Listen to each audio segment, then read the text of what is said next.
Welcome back to Jersey Matters. I'm Larry Menti. Who can forget this massive forest fire in Ocean County?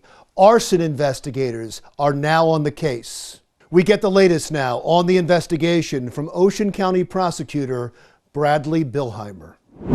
Sir, thanks so much for your time. I know you're in the middle of an investigation. There was an announcement made Friday of last week that the fire that burned 160 acres and damaged homes and businesses was intentionally set. But at the time, the announcement was made that no other details are coming.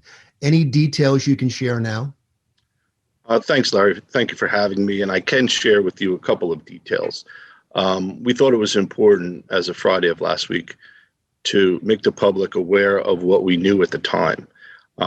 The investigation remains active. It remains ongoing. We will be interviewing witnesses probably well into April. So I think it was important to put out the information that we had at the time. What I can tell you is that, as you said, 167 acres were burned, started in Lakewood, burned across a couple roads into the area of Brick Township.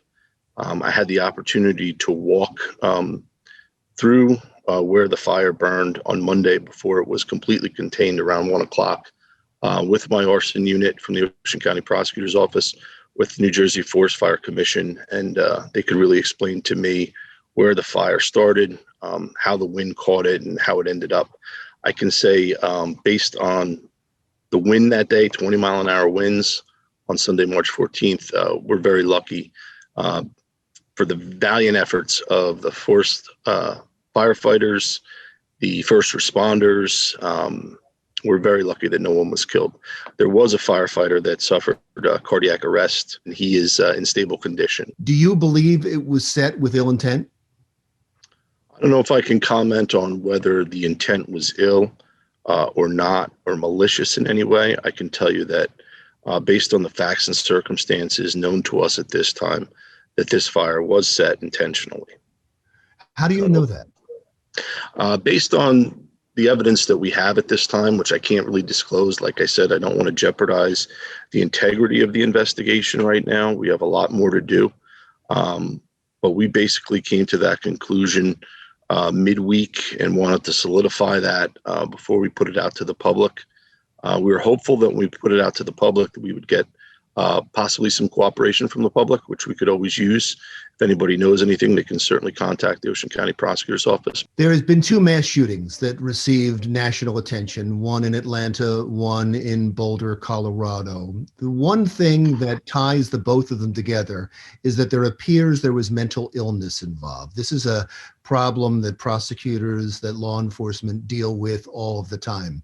Are we doing enough to deal with mental illness with law enforcement, or to keep guns out of the hands of those who could be dangerous because they are mentally ill?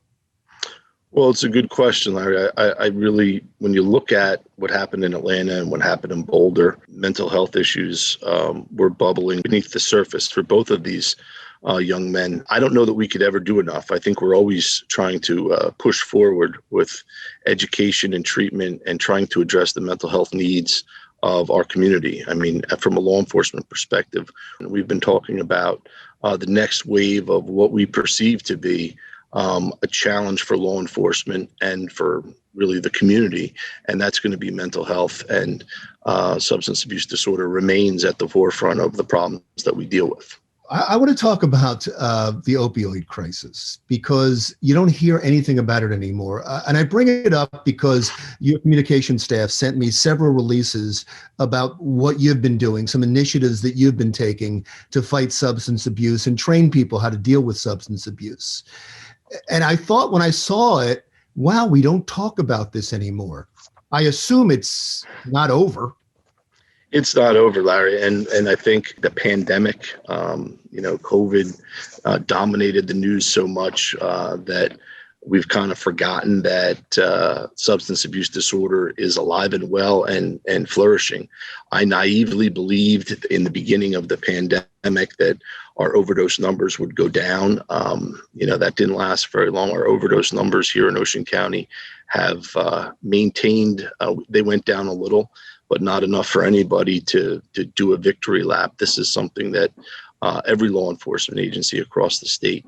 We are very concerned that the isolation and the kind of desolation that we've all been experiencing, this pandemic fatigue, could lead to increased substance abuse disorder and increased mental health problems. Absolutely.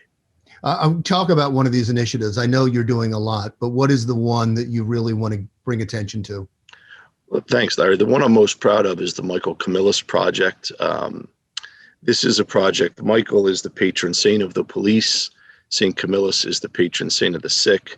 And we put together a very comprehensive partnership with our local community college, Ocean County College, and Ocean Mental Health, where we have 14 police officers taking classes, college level classes, which they get credit for in addiction studies. And they're able to get a certificate in substance abuse disorder.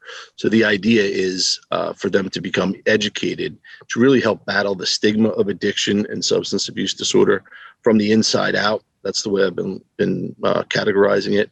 We're imparting this knowledge on these police officers so they can go back to their departments, back to their families, and back to their communities and really work on battling the stigma. Wonderful. Thank you so much for your time. Ocean County Prosecutor Bradley Billhimer. Still to come on Jersey Matters, a call for more gun regulations after 2 more mass shootings. But a New Jersey expert on the topic says the answer might be with something nobody's talking about.